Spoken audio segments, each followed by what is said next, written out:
Iya, compressible. Compressible flow. Ini fluid incompressible.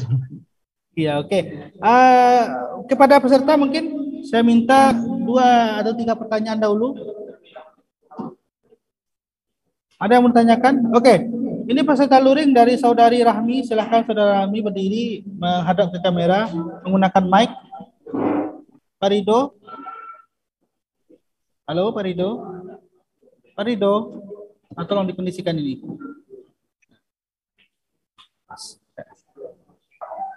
Mohon kepada Mas Duha untuk stop share screen dulu sebentar.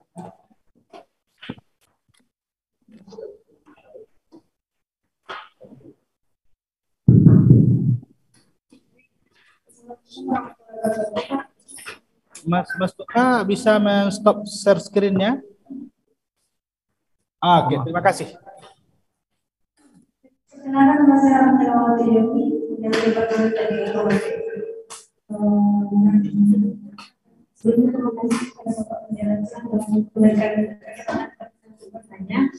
Baik Pak, pertanyaan saya, menurut Bapak, bagaimana daya potensi kapitasi nozzle apabila terjadi penyumbatan pada industri berdasarkan inisial?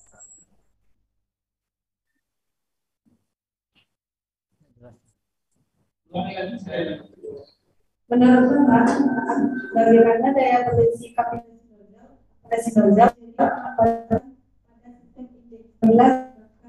bisa terjadi penyumbatan pada injeksi berbahan bakar isi diesel?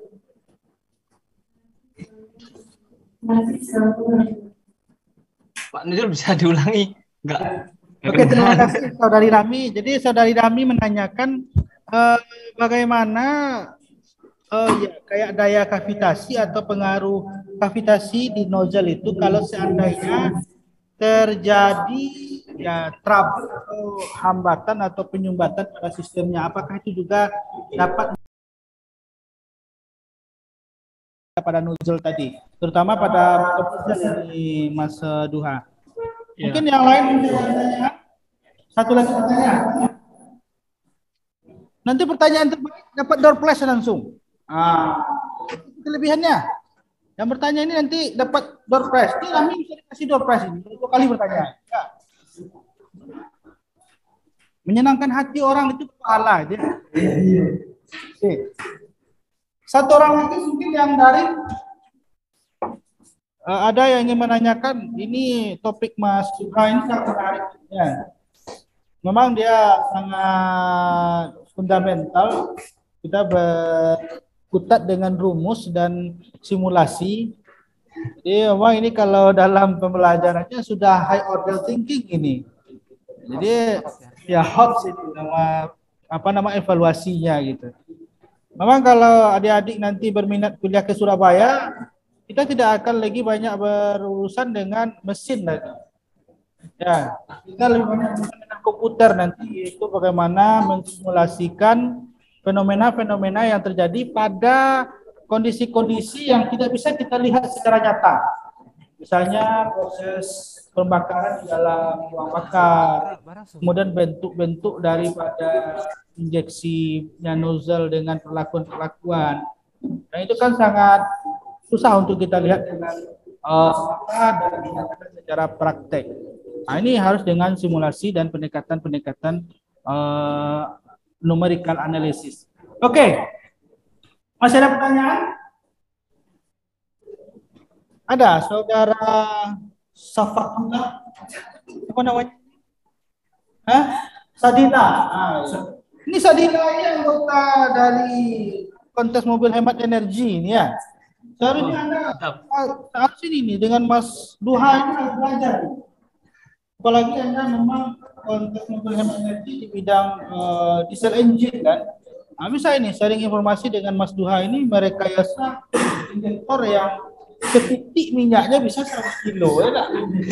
Ya Mas Duha, saya ingat Profesor Joko Sungkono di Institut Teknologi 10 November dulu beliau mengatakan pokoknya target kita dalam efisiensi itu bisa menggunakan minyak seliter bawa orang sekampung jalannya 100 kilo. Jadi beliau begitu cara berpikirnya. Jadi seliternya bawa orang sekampung jalannya 100 kilo. Bagaimana Bapak Yasep Setiawan? Iya kan seperti itu ya? Pak Yasep?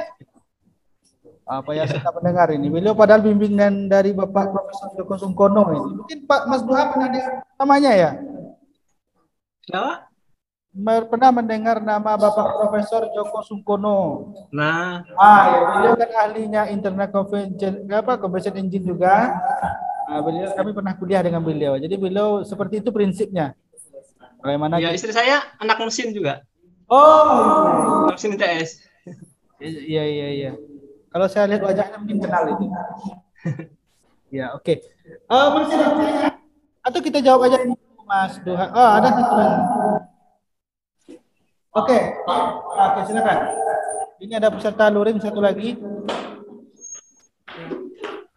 Silakan nama dan ini dari mana?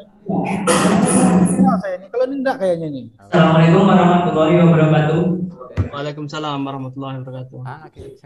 Sebelumnya Pak, perkenalkan nama saya Bayu Husan Ibadi dari Pendidikan Teknik Otomotif. Di sini saya akan bertanya Pak, untuk di nozzle pada mesin diesel Pak, modifikasi apa yang perlu dilakukan agar bahan bakar pada mesin diesel, demand dan tekanan pada bahan bakar mesin diesel masih sesuai dengan standar, tetapi konsumsi bahan bakar tidak terlalu banyak Pak. Terima kasih Pak. Mungkin itu pertanyaan dari saya Pak. Assalamualaikum warahmatullahi wabarakatuh. Apa namanya? Waalaikumsalam. Khairul Ihsan. Panggilannya? Ihsan. Oke, Pak. Nah, ini pertanyaan dari saudara Ihsan. Dia nanya ini bagaimana pada motor diesel yang masih standar secara ini kita melakukan rekayasa pada nozzle-nya. Yang kita harapkan adalah dengan merekayasa nozzle tadi, tapi bahan bakarnya lebih hemat gitu. Oke, mungkin nanti Mas Duha bisa menyampaikan beberapa opsi kita merekayasa daripada sistem yang ada pada nozzle. Mungkin dua ini aja dulu Pak Duha. Mas Duha silakan dijawab. Oke, terima kasih atas pertanyaannya dari yang pertama tadi Pak Rahmi ya. Pak Rahmi tadi ya? Ya Pak ya? Namanya? Pertama Rahmi ya, saudari Iya. Rahmi. Apa yang akan terjadi apabila nozzle tadi terjadi penyumbatan? Yang jelas kalau terjadi penyumbatan kan flow rate-nya kecil. Berarti kalau flow rate-nya kecil, berarti velocity-nya kecil. Kalau velocity-nya kecil, berarti kan pressure-nya nggak bisa lebih kecil. Berarti pressure-nya tetap besar. Nah, karena pressure-nya besar, berarti tidak bisa terjadi namanya kavitasi. Nah, karena tidak ada kavitasi tadi, berarti kan di situ ada gangguan-gangguan kan yang di nozzle-nya itu, sehingga tidak bisa menjadi nyebar, jadinya malah netes dari mana. Kalau di bahasa bengkelnya namanya kencing ya, kalau nggak salah injektornya kencing gitu. Karena ada deposit-deposit yang terperangkap di nozzle-nya itu. Mungkin seperti itu jawabannya. Intinya susah karena alirannya nggak lancar. Kalau kita pipis, ada batu ginjalnya kan nggak bisa lancar kan, ya nggak bisa bagus juga. Seperti itu analoginya. Kemudian dari yang tadi, Mas siapa tadi? Khairul siapa? Ihsan. Nah, rekayasa nozzle. Sebenarnya nozzle ini adalah hanya salah satu cara untuk menghasilkan combustion yang bagus. Jadi nanti juga bisa dianalisa juga impedance-nya dari Mas Rizal tadi. Beliau kan di impingement antara jadi tabrakan antara keluarnya nozzle itu dengan silinder pistonnya seperti apa, seperti itu. Kemudian kalau di nozzle aja, tadi kita bisa melihat kalau di valve-nya tadi dibuka terlalu lebar, dia sudut sebarnya kan semakin kecil tuh. Tapi dia bisa menginjeksikan flow rate yang besar. Tapi kalau dikecilin, flow rate-nya kecil, tapi dia penyebarnya semakin besar. Nah, nanti bisa dioptimalkan. Pengennya seperti apa? Apakah pengen dengan flow rate yang kecil aja, tapi injektornya nyebar banget? Atau yang butuh flow rate yang besar? Nah, di situ tadi dengan rumus yang kita temukan tadi, mungkin bisa digunakan dari Mas Khairul tadi. Dengan menggunakan rumus itu bisa dioptimasi berapa bukaan needle-nya itu, berapa bukaan injektor needle-nya itu, sehingga bisa dicapai jenis spray yang diinginkan. Mungkin seperti itu Pak jawabannya. Oke, terima kasih Mas Duha. Jadi memang benar kalau kita merekayasa dari nozzle ini banyak sebenarnya opsinya. Ada beberapa teman waktu di ITS juga pernah meriset bagaimana dia membuat injection bertingkat, ini salah satu opsi ini. Nah, jadi kita tidak bermain di flow rate-nya atau di bentuk injection-nya, cuman dia dibuat injeksinya bertingkat sesuai dengan kebutuhan mesin.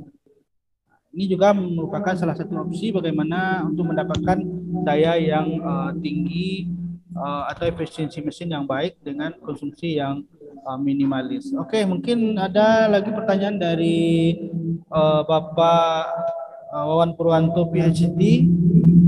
Pak Wawan. Ya, kawan. Siap. Silakan Pak Wawan. Teman lama, Mas Duha. teman pengajian dulu. Sehat Mas.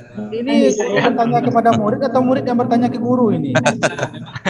Ini konco ini. Oh, konco. Silakan Pak Wawan. Mas, mau tanya aja. Kalau beasiswa ke Jepang itu gimana caranya Mas? Terima kasih, itu aja pertanyaannya. Oh gitu. Oke, Ya. mungkin bisa dijawab langsung itu Mas Duha. Iya, jadi beasiswa Jepang itu banyak banget, asli banyak banget. Tapi mungkin teman-teman yang ketahui kan Mombuso, Monbuga Gakushou yang paling terkenal ya. Kemudian kalau dari Indonesia ada LPDP. Tapi di Jepang sendiri pun setiap perusahaan itu mempunyai alokasi tersendiri. Jadi kalau